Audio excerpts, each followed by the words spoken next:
Les amis, bonjour, j'espère que vous allez tous et tous bien, moi ça va plutôt super. Aujourd'hui on se retrouve pour un nouveau test de jeu vidéo. Aujourd'hui on se retrouve pour tester My Hero Academia One Justice 2. Oui, j'ai fait une vidéo sur le jeu parce que j'avais envie, tout simplement, même si le jeu m'a grandement déçu. On va venir tout de suite en parler. Comme vous le savez, j'ai testé, et si vous le saviez pas, comme ça vous le savez maintenant, j'ai testé le premier jeu sur la chaîne que j'avais pas forcément très bien aimé. Donc forcément le test va pas forcément être très positif pour ce second opus. My Hero One Justice 2 est donc développé par toujours Bandai Namco, hein, bien sûr. Le système est un Arena Fighter, vous savez que j'adore les Arena Fighter.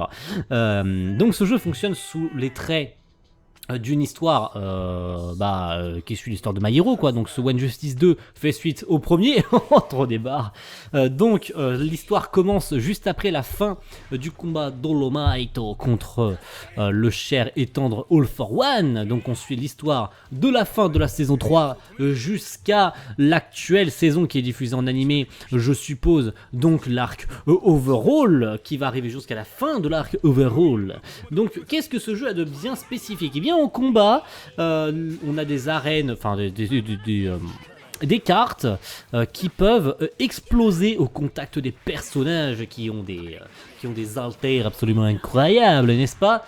Donc on retrouve bien sûr Midoriya qui change un petit peu du premier opus d'ailleurs, qui a son shoot style. Donc on a un espèce de didacticiel qui nous est proposé par All Might au début, même si c'est pas du tout logique parce qu'All Might a plus son alter. Mais bref.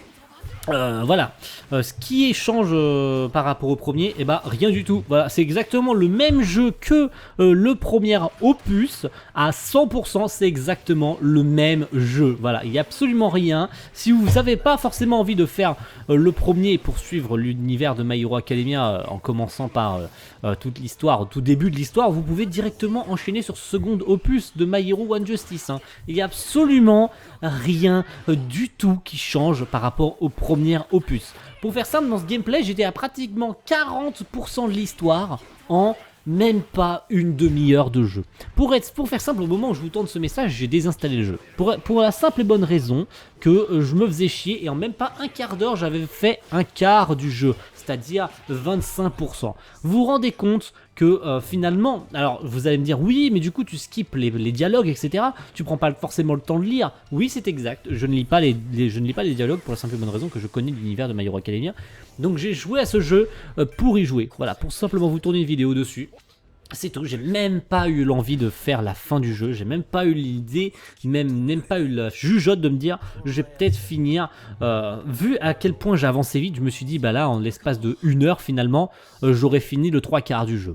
Donc ça n'a aucun intérêt finalement. Ce qui faisait le charme de ce jeu, et pour moi c'est quand même un petit peu une déception d'ailleurs, ce qui aurait pu être différent avec ce My Hero One Justice, ça ne l'est pas finalement, parce que ça reste un Arena Fighter, tout ce qu'il y a de plus bancal, tout ce qu'il y a de plus simple, et ce qui lui fait perdre finalement son petit charme, malgré que ça dépend des personnages qu'on joue dans le jeu. Dans ce gameplay vous verrez que je me prends littéralement une PLS face à Overall lorsque je joue Night Eye. Alors bien sûr, il y a des nouveaux personnages, donc c'est censé apporter un petit peu de trucs, hein. On joue le Big 3, on joue Night Eye, on joue le nouveau Izuku, etc. On aura même la partie des vilains, donc on aura peut-être l'occasion de jouer Overall dans sa version complètement éclatée. Pour faire simple, j'ai même pas fait le combat final Izuku en One for All 100% contre Overall. Voilà. Alors pourtant il y a possibilité de le jouer, j'ai abandonné le jeu, je l'ai désinstallé avant même de faire ce combat là, qui est censé juste être le combat le plus classe de ce jeu, hein. Voilà, clairement, hein.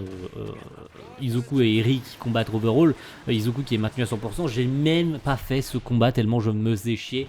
Le jeu est d'une facilité déconcertante pendant mon temps de jeu, c'est-à-dire 25 minutes.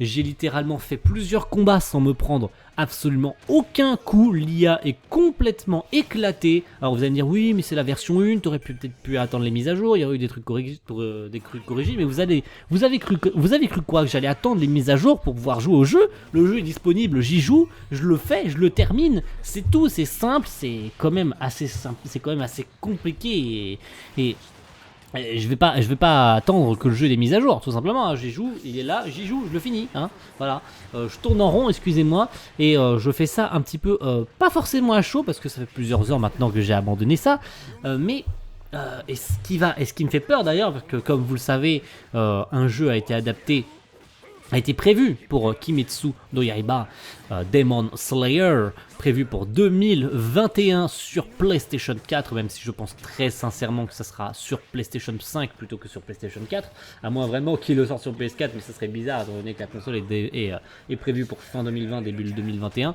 Donc ça me semblerait bizarre qu'ils sortent ça sur PS4, même si ça sera rétro-compatible avec la PS5, mais vous me comprenez.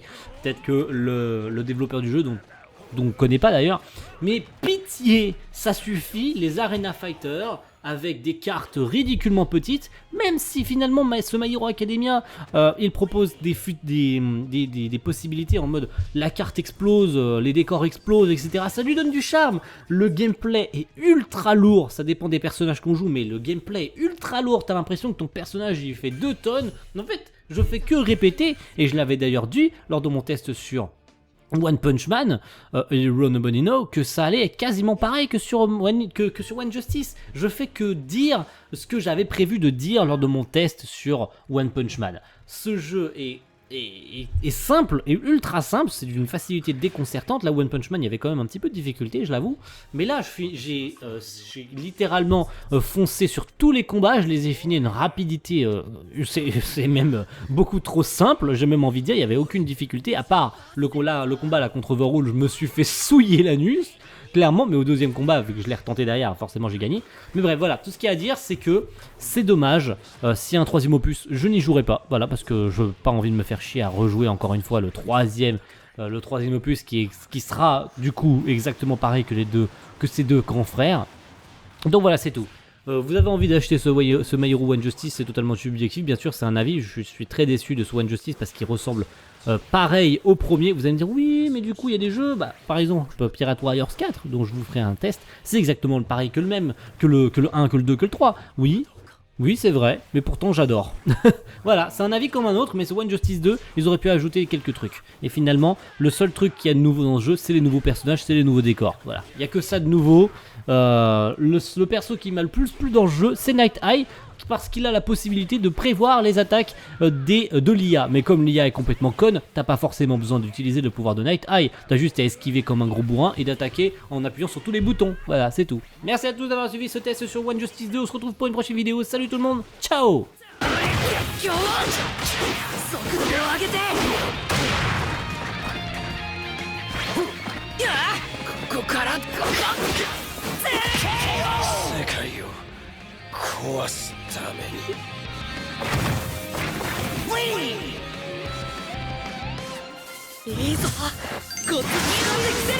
お前らが来て事態がそんなことこいつは脳天一撃いくらはたくお前のせいで私は望んでない。